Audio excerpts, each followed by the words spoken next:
안녕하세요. 지난 시간에 이어서 빠르게 수업 들어가도록 하겠습니다. 독서란 무엇인가에 대해 가장 적절히 말한 사람은 송나라 때의 시인이며 소동파의 친구였던 황상곡인 것 같다. 황상곡, 사람 이름이네요. 오른쪽에 나와 있죠. 그는 사대부가 사흘을 독서하지 않으면 스스로 깨달은 말에 맛이 없고 거울 속에 자기 얼굴을 대하기도 가증스럽게 보인다. 그 독서의 목적이 무엇인지 알려주기 위해서 황상곡의 말을 인용한 것입니다. 독서하지 않으면 거울 속에 자기 얼굴을 대하기도 가증스럽게 보인다. 아주 미흡게 거짓스럽게 보인다. 그 말인데, 이럴 때 생각나는 사람이 있습니다. 누굽니까? 안중근이죠. 무슨 말을 했습니까? 안중근은 일을 부독서면 구중생 자극. 무슨 말이냐면 하루라도 책을 읽지 않으면 입에 멋이 돋친 것 같다고요? 가시가 돋친다. 그런 말을 했죠. 입에 가시가 돋친다는 말은 상대방을 아프게 한다, 콕콕 찌른다. 상대방을 아프게 하면, 상대방을 찌르면 그 아픔이 상대방만 아픈 것일까요? 독서하는 인물에게 매력과 품격을 주는 것으로서 독서의 목적은 이것뿐이며 이 점을 노리는 독서야말로 진정한 예술이라 부를 수 있을 것이다. 독서하는 인물에게 매력과 품격, 이게 바로 황상곡의 말이 의미하는 독서의 목적일 것입니다. 정신 향상이 독서의 목적이 될 수는 없다. 왜냐하면 정신 향상 따위에 쓸데없는 것을 생각하면 독서의 즐거움은 모두 사라지기 때문이다. 그 이유가 이제 밑에 나오죠. 그런 것을 생각하는 사람은 틀림없이 난 셰익스피어를 읽어야만 한다. 그러니까 정신 향상을 독서의 목적으로 생각하는 사람을 가르치는 것입니다. 이거는 어떤 의무적인 독서를 해야만 한다. 그런 말입니다. 이 셰익스피어, 정말 좋은, 정말 아름다운 이런 사람이 영국에 있었다라는 것은 참 영국은 자랑스러워할 만한 사람. 우리나라의 어떤 박지원, 비유가 좀 잘못됐나요? 예, 셰익스피어의 4대 비극, 햄릿, 리어왕, 맥베스, 로미오와 줄리엣, 한 번씩은 여러분은 들어봤을 겁니다. 소포클레스를 읽어야만 한다. 소포클레스, 기원전의 고대 그리스의 비극 시인이죠. 또 엘리엇 박사의 오피드 책꽂이를 전부 읽어야만 한다. 읽어야만 한다. 이거는 어떤 의무적인 독서의 사례를 들기 위해서 나열된 말 같습니다. 읽어서 지식을 넓혀야 한다라고 혼자 중얼거리는 사람이다. 이런 사람의 학식은 결코 깊어지지 않는다. 이런 사람, 어떤 사람? 어떤 정신 향상을 위해서 의무적으로 책을 읽어야만 한다는 사람. 하룻밤쯤 그는 자신에게 책찍질하며 햄릿을 읽는다.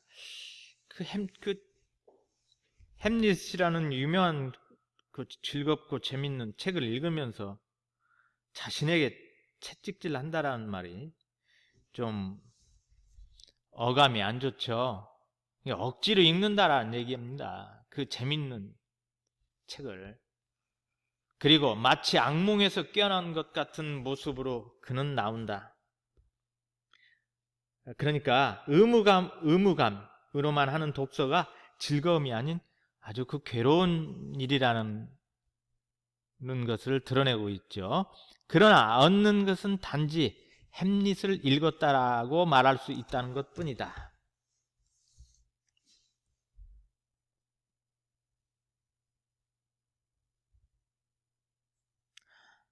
의무감으로 책을 읽는 사람은 독서법을 모르는 사람이다. 독서를 과제로 삼는 것은 국회의원이 연설 전에 관련 서류나 보고서를 읽어보는 따위의 행위와 같다. 그것은 연설의 자료를 모으는 것이지 독서는 아니다. 황상곡에 따르면, 자, 지금 교과서 보고 있으십니까? 여기 15페이지 23째 줄입니다. 독서의 목적으로, 황상곡 사람 이름이죠. 오른쪽에 나와있죠.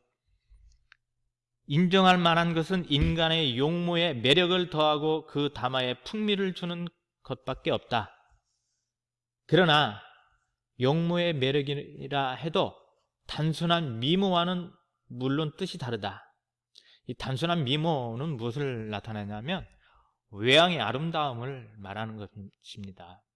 황상곡이 말하는 볼송 사나운 풍모란 육체적인 취함이 아니다. 취해도 매력이 있는 얼굴이 있거니와 아름다워도 전혀 멋이 없는 얼굴도 있다. 나의 중국인 친구 중에 머리 모양이 폭탄 같은 사나이가 있는데 그는 언제 보아도 호감이 간다. 그래서 거기 딱 끊어서 여기 이렇게 끊으라는 얘기는 이렇게 치고 황상곡이 생각하는 독서의 목적이라고 써주세요. 썼습니까? 사진상으로 말한다면 서구의 문인 중 가장 아름다운 얼굴은 체스 터턴의 얼굴이다. 매력 있습니까? 영국 언론 겸 소설가구만. 코수염은 안경과 제법 텁스로 간 눈썹과 주름 잡힌 미간의 선 등이 악마처럼 어우러져 있다. 이거는 이제 체스터턴 얼굴을 보고 사람들이 받는 인상이죠. 이 모습을 본 사람은 그의 이마 속에 숱한 사상이 약동하고 있으며 묘하게 사람을 쏘아보는 눈이 언제든지 튀어나올 듯한 느낌을 받는다. 이런 형이 황상곡이 좋아하는 얼굴이다. 분이나 입술 연지로 치장된 얼굴이 아니라, 그러니까 외향적으로 아름다운 얼굴이 아니라 사색으로 형성된 얼굴이다. 이 사색으로 형성된 얼굴이다, 이 말은 용모의 매력을 지닌 얼굴이다, 그런 말이죠. 잠깐 기다리세요.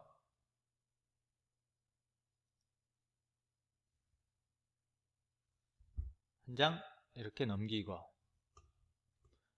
사색으로 형성된 얼굴이다. 자, 여기까지 중간 첫 번째입니다. 자, 중간 두 번째, 담화의 품격은 오로지 독서 방법에 달려있다.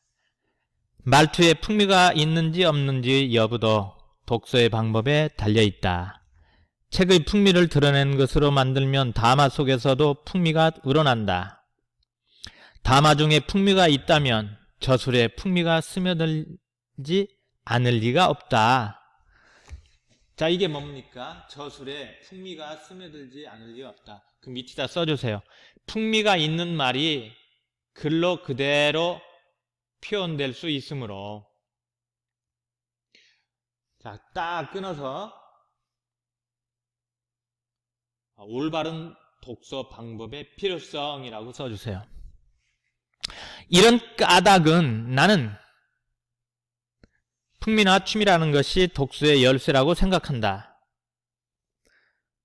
개인의 어떤 관심이 올바른 독서 방법의 핵심임을 여기서 나타내주고 있습니다. 음식물의 기호와 마찬가지로 취미는 역시 개인의 것이다. 가장 바람직한 식사법은, 자, 그 밑에다가 바람직한 식사법 밑에다가 올바른 독서 방법이라고 써주세요.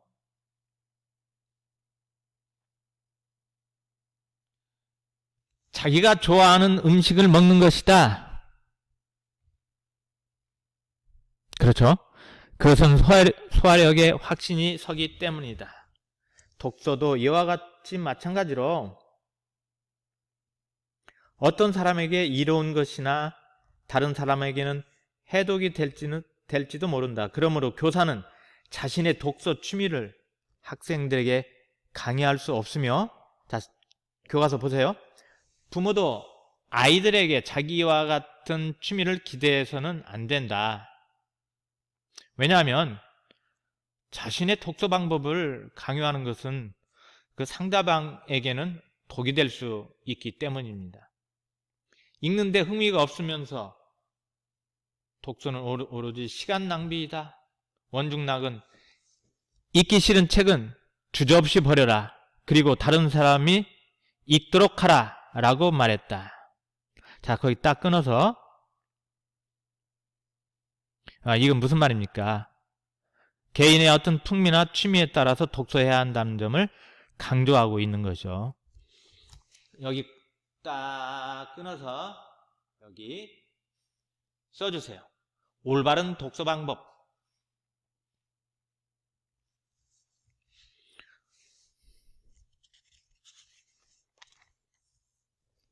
그러므로 반드시 읽어야 할 만한 책은 없는 것이다. 우리의 지적 감흥은 나무처럼 성장하고 냇물처럼 유동한다. 수액이 있는 동안 나무는 성장하고 샘이 새로운 물이 솟는 한 물은 흐른다. 어떤 그 지적 호기심은 성장하면서 자연스럽게 형성됨을 비유적으로 나타내고 있는 거죠. 물은 암초에 부딪히면 우회하여 흐르고 깊은 웅덩이로 들어가면 잠시 키웠다가 굽이쳐 흐른다. 심산이 늪에 들면 흔연히 거기서 휴식하고 물살이 센 내를 만나면 싸납게 흐른다.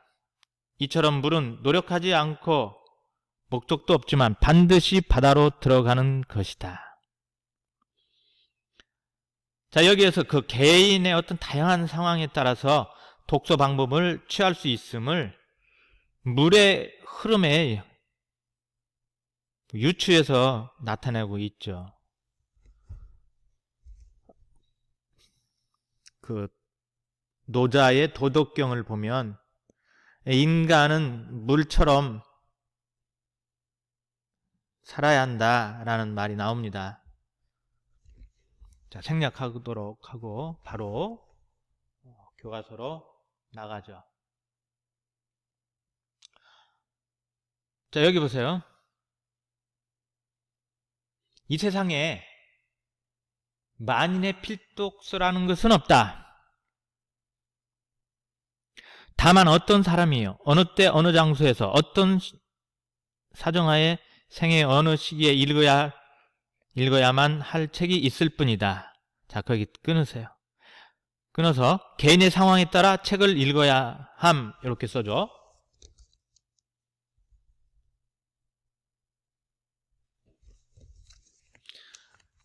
온라인 수업이 15분을 넘으면 안 된다는 어떤 규정이 있어서 오늘은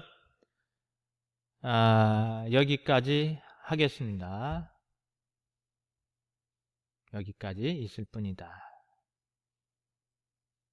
자, 오늘 또 눈도 피곤하고 또 재미없었죠. 그러나 재밌게 수업합시다.